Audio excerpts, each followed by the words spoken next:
was one of those golden Tennessee Septembers that still smelled faintly of summer warm days, cool evenings, and the low, rhythmic hum of cicadas echoing through the ancient folds of the Smoky Mountains. In the town of Gatlinburg, the air was alive with the sound of tourists, chasing the last light of the season, their laughter drifting through rustic streets lined with pinewood shops and the scent of wood smoke. But among the dozens of couples wandering the parkway, few stood out quite like Thomas Clark and Bobby Taylor. They had that unmistakable glow, the kind that made strangers smile as they passed, a radiance that seemed to push back the shadows of the encroaching autumn. Thomas was 26, a quiet, good-natured man from Knoxville who worked as a mechanical engineer, a man of blueprints and steady hands. Bobby was 24, a second-grade teacher from Chattanooga, with a voice like soft velvet and an easy, infectious laugh that could calm a room in seconds. They had met at a mutual friend's cookout 3 years earlier, and the story goes that by the end of their second date, Thomas had called his sister to tell her he'd found the woman he was going to marry. They weren't flashy people, they were genuine, fitting together with a natural grace, like two pieces of a puzzle that had been wandering the world just waiting to find their match. On September 12, 1990, they packed Thomas's old blue Buick Regal, a car that had seen better days, but never failed them, and made the short, winding drive east toward the mountains. It was only 3 hours from home, but as the elevation climbed, and the trees thickened into a wall of deep emerald, it felt like entering a different world. They had reserved Cabin 9 at the Whispering Pines Lodge, a quiet, privately owned retreat tucked away a few miles from the neon lights of the main strip. The cabins at Whispering Pines were simple, honest structures, pinewood siding, heavy stone fireplaces, and front porch swings that creaked rhythmically in the evening breeze. It was a place designed for disappearing, a sanctuary where the world couldn't find you unless you wanted it to.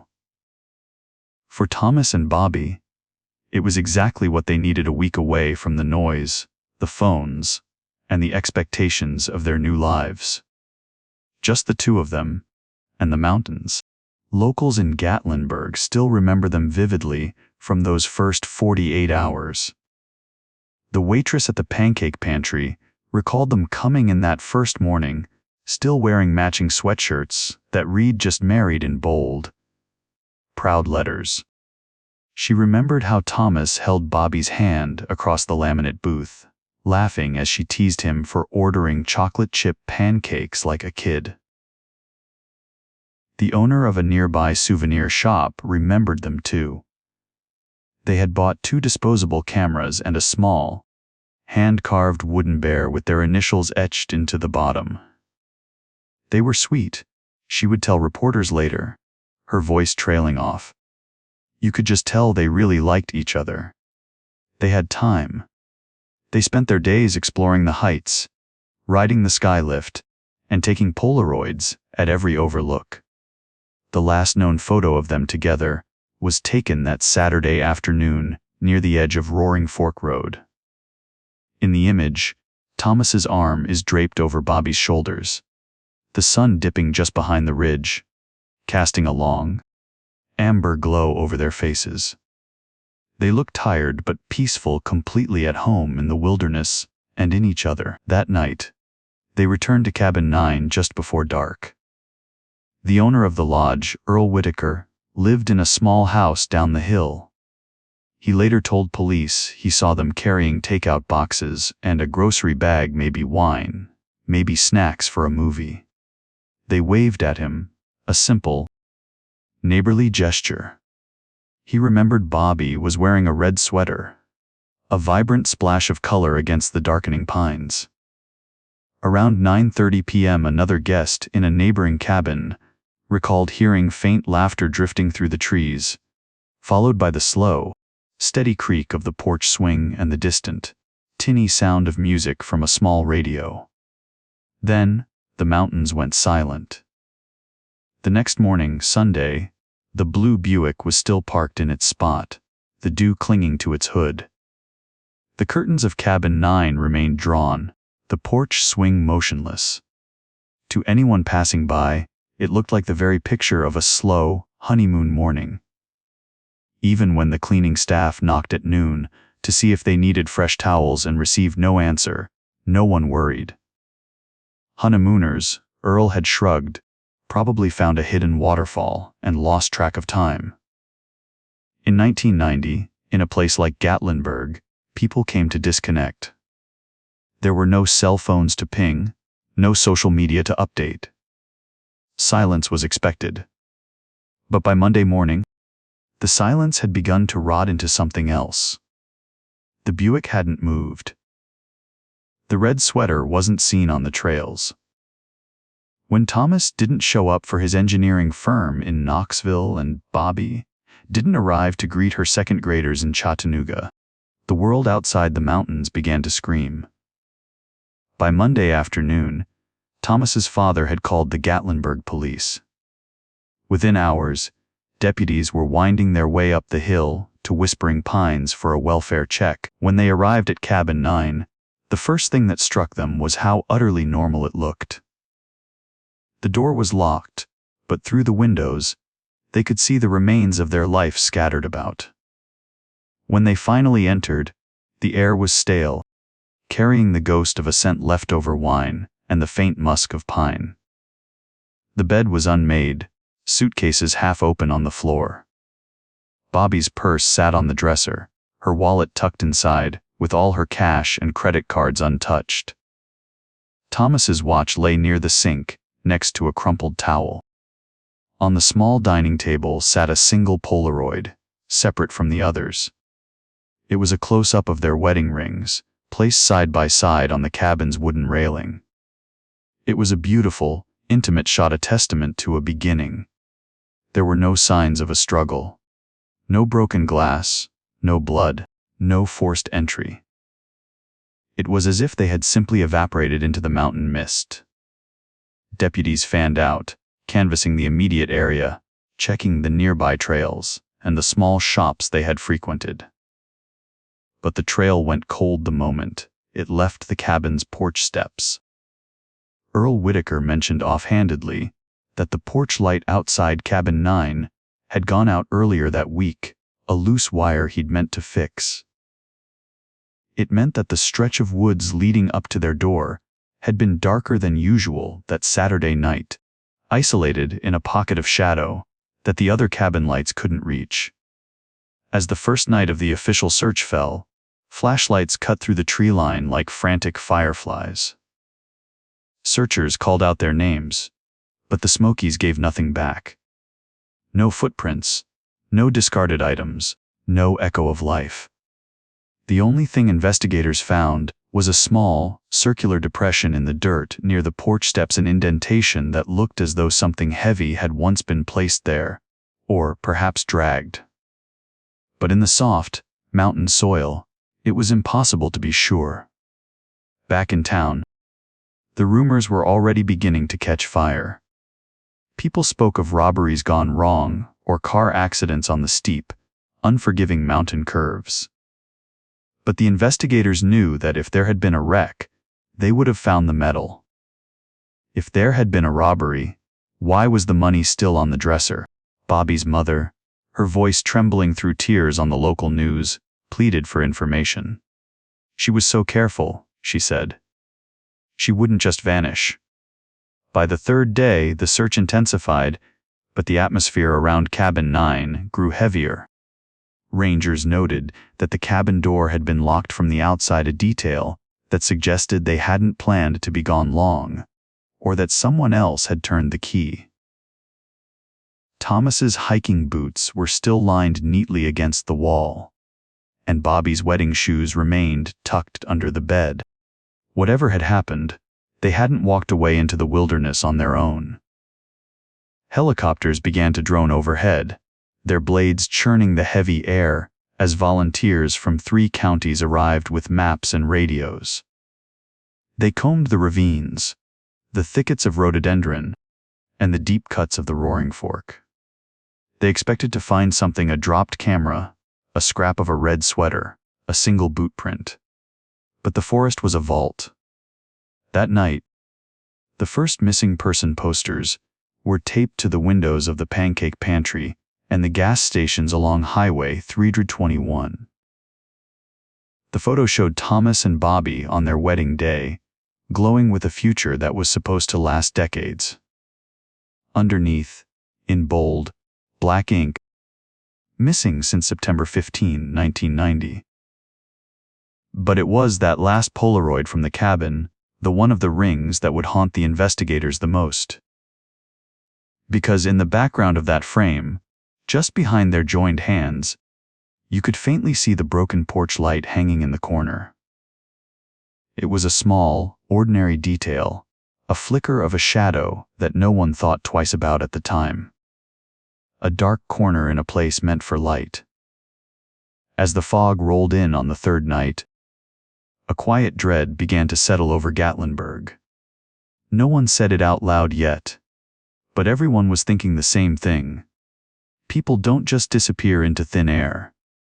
And if the mountains hadn't taken them, then someone else had. Someone who knew about the broken light. Someone who was still out there, watching the flashlights move through the trees. The flashlights of the first few nights eventually gave way to the steady, cold hum of a systematic search. By the morning of September 17th, the Smoky Mountains were shrouded in a thick, clinging fog, the kind that seemed to swallow sound and slow time to a crawl.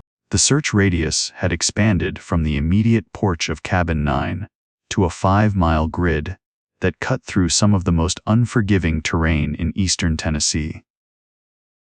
Every morning, just after sunrise, deputies and park rangers fanned out through the damp underbrush.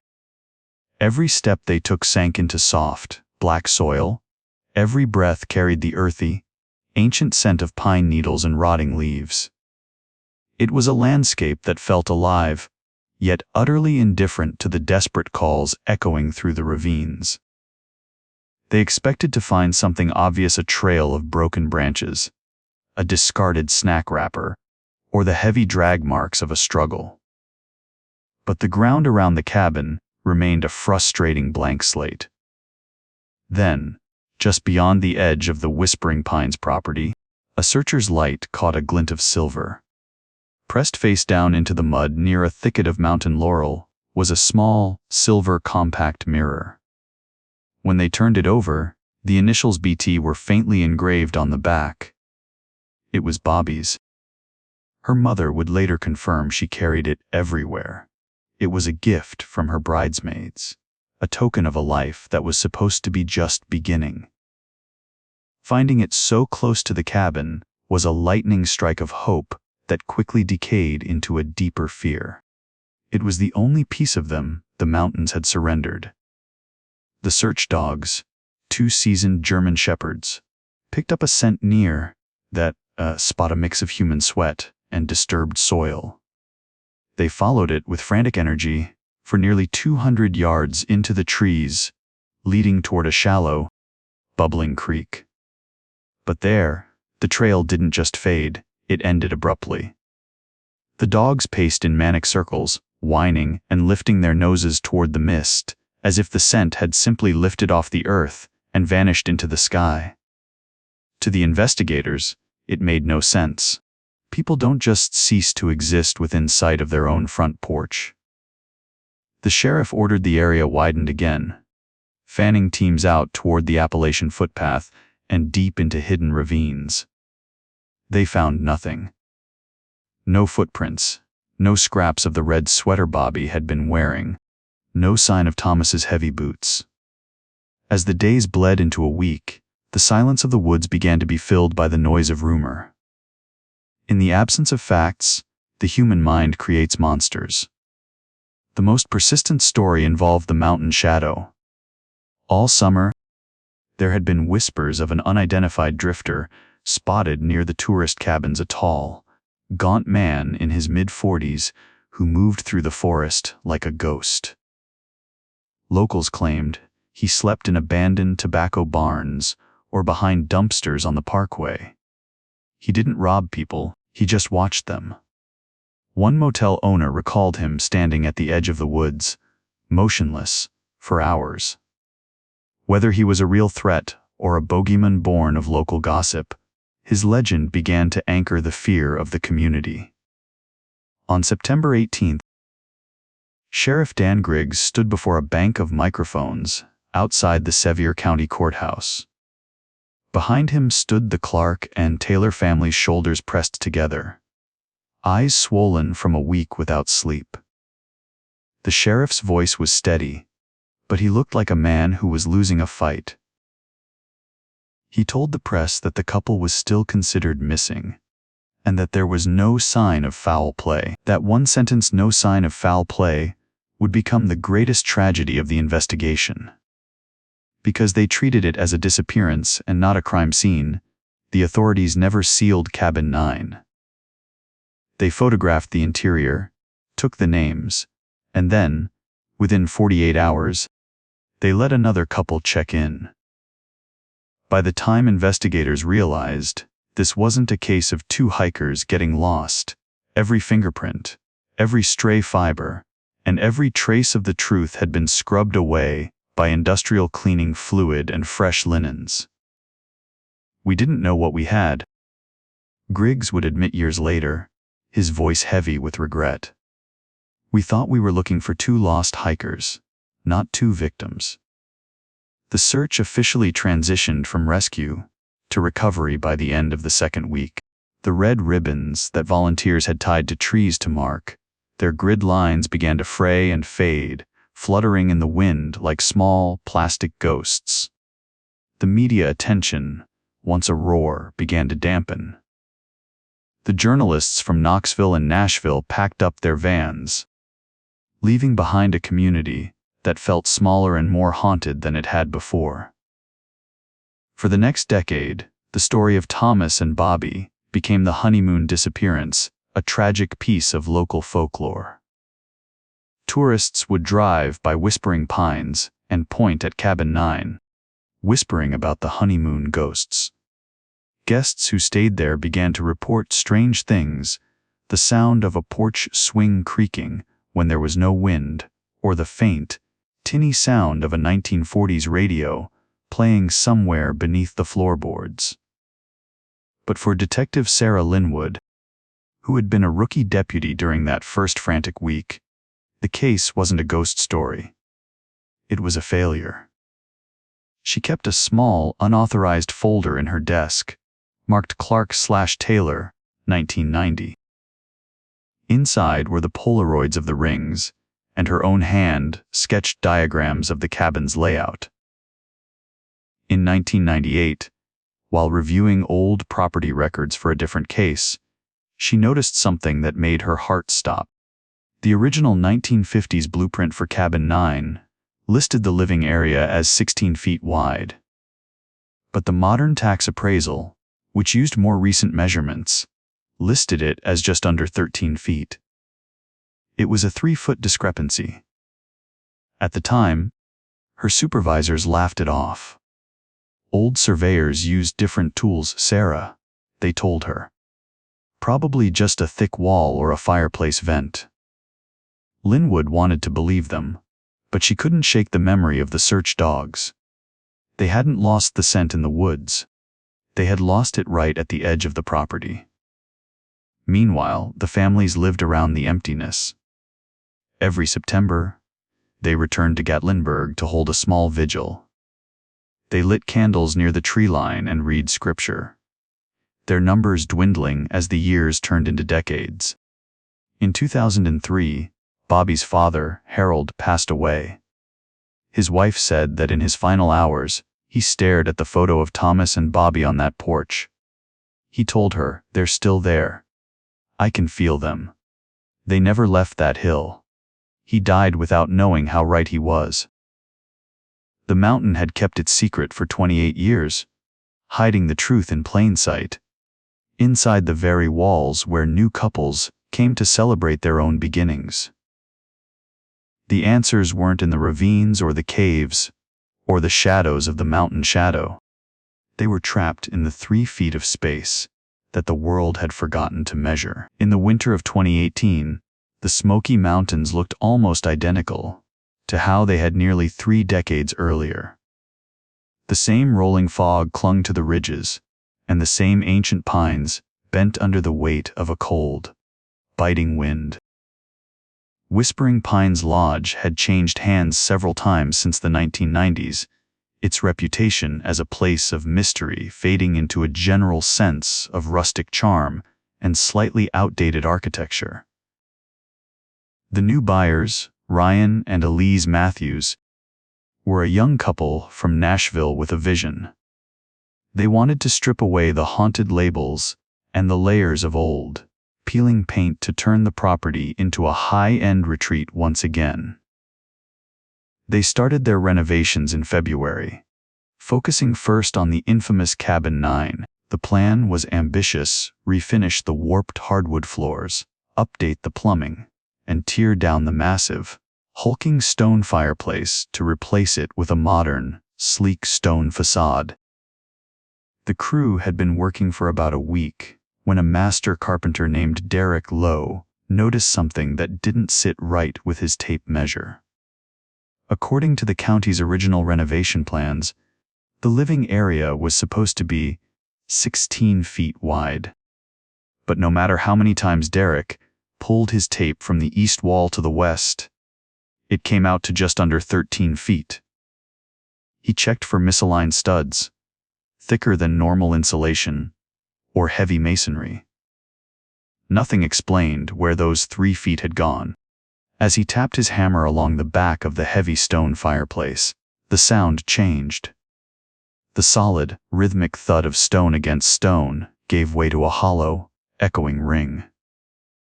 It was a pocket of air, a void where there should have been solid ground. Derek pried away a section of loose wood paneling near the baseboard, and what he found made the hair on his arms stand up.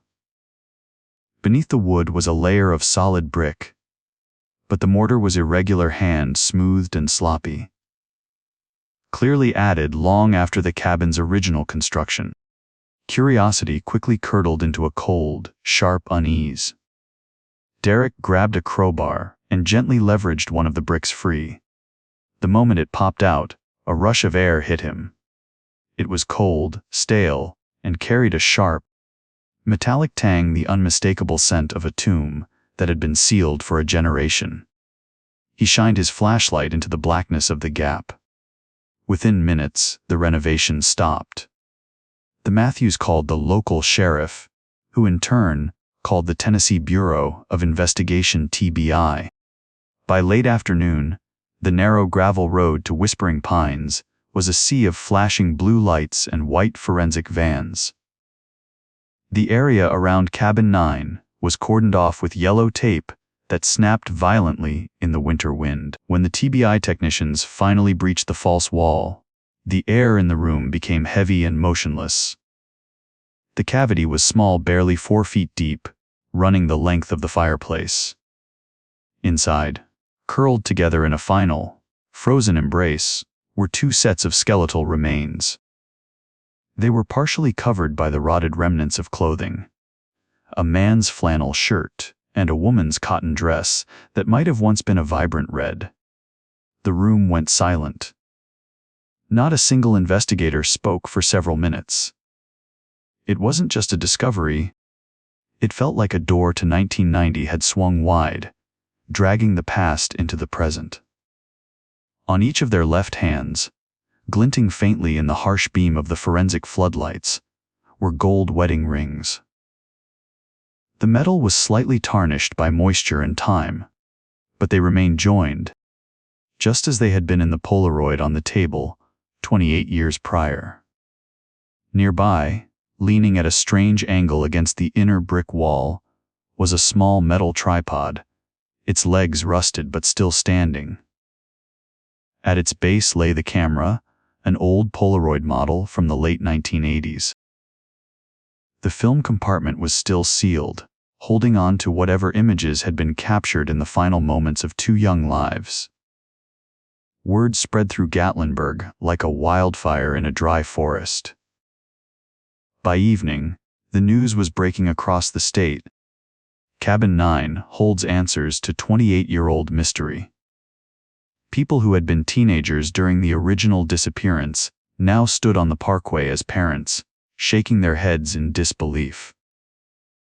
They were there, one local man whispered to a reporter. Every time someone stayed in that room, every time a couple laughed in that bed, they were right there behind the stones. For Detective Sarah Linwood, the call came at midnight. Now in her 50s, with a career defined by the cases she could solve, the Clark Taylor file had been the one shadow she could never shake. She drove up the mountain in the dead of night, her badge tucked into her jacket, her breath hitching as she saw the floodlights illuminating the cabin. When she stepped inside, the smell hit her not just of decay, but of wood, dust, and a profound, heavy sense of human history. She looked at the hole in the brickwork and felt a tear prick her eye. "You never left," she whispered to the shadows. Harold was right. You never left. The forensic team moved with the precision of archaeologists. They cataloged every particle of dust, every scrap of fabric, and every bone. The chemical residue in the air was tested for traces of gunpowder and decomposition compounds. But as they worked, a new, darker question began to emerge. The skeletal remains showed clear signs of trauma fractures in the rib cages and skulls consistent with close-range ballistic impact. There was no weapon inside the cavity. There was no note. There was no way for Thomas and Bobby to have sealed themselves inside that wall. The realization hit the investigative team like a physical blow. This wasn't a tragic accident or a double suicide. This was a tomb, constructed with cold, calculated intent. Someone had stood in this room, pulled the trigger, and then spent hours, maybe even an entire night, painstakingly laying bricks and smoothing mortar while the rest of the town slept. As the DNA samples were whisked away to confirm what everyone already knew, the focus shifted from "where are they?" to "who did this?" The families were notified in the early hours of the morning. For Bobby's mother, the news was a devastating paradox, a gift of closure wrapped in the horror of a nightmare. The someone she had spoken of in 1990 was no longer a theory. He was a ghost that was about to be given a name. Detective Linwood stayed in the cabin long after the remains were removed. She stood by the empty, broken fireplace, looking at the tripod. She thought about the killer, someone who knew the cabin's layout, someone who knew the porch light was broken, and someone who had the tools and the time to turn a honeymoon sanctuary into a permanent grave. She realized then that the killer hadn't just taken their lives. He had watched the search parties for 28 years. Knowing exactly where the red ribbons should have been tied, the identification of the skeletal remains in the spring of 2018 as Thomas and Bobby Clark brought a crushing finality to their families. But for the TBI and Detective Sarah Linwood, the discovery of the tomb was only the beginning. The forensic analysis of the brickwork behind the fireplace revealed a chilling level of precision. The mortar used to seal the couple inside was a specific commercial grade prevalent in the late 1980s, and the way the stones had been reset suggested someone with professional masonry or construction experience. As investigators dismantled the rest of the false wall, they found a small, handwritten ledger tucked into a crevice of the original stone chimney. The pages were damp and yellowed, but the ink, penned in a cramped, obsessive hand, remained legible. It wasn't a diary, it was a log. It contained dates, cabin numbers, and brief, haunting descriptions of couples who had stayed at Whispering Pines Lodge between 1988 and 1991. Next to the entry for September 15, 1990, were the initials T and B. Below them, a single word was written in heavy, dark strokes permanent. The ledger led investigators directly to the man who had been hiding in plain sight for nearly 30 years. Earl Whitaker, the lodge owner who had spoken so helpfully to police in 1990, had passed away in 2005. But his younger brother and business partner, Arthur Whitaker, was still alive, living in a small, cluttered house on the outskirts of Sevierville. Arthur had been the lodge's handyman during the 1990 search. He was the one who had reported the broken light wire outside cabin 9, the shadow he had created to ensure no one saw him entering the cabin that Saturday night. When the TBI raided Arthur's home, they found a workshop that served as a macabre museum. Hidden under the floorboards were dozens of Polaroids, not just of Thomas and Bobby, but of other couples who had vanished from the region over the decades.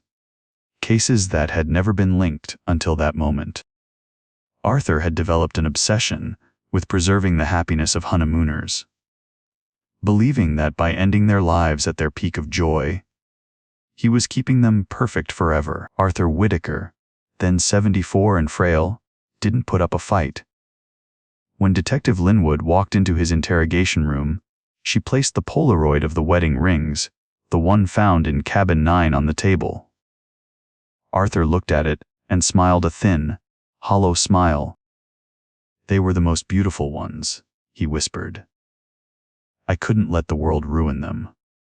He confessed to the murders of Thomas and Bobby, explaining how he had used a master key to enter while they were sleeping, silenced them with a suppressed .22 caliber pistol, and then spent the next 6 hours meticulously building the wall.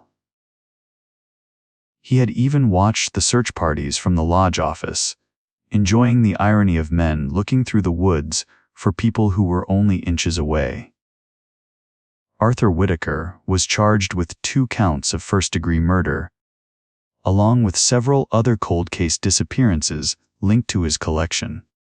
He died in prison 6 months later, never expressing remorse, only a twisted pride in his craftsmanship. In late 2019, a small, private ceremony was held at the edge of the Great Smoky Mountains National Park.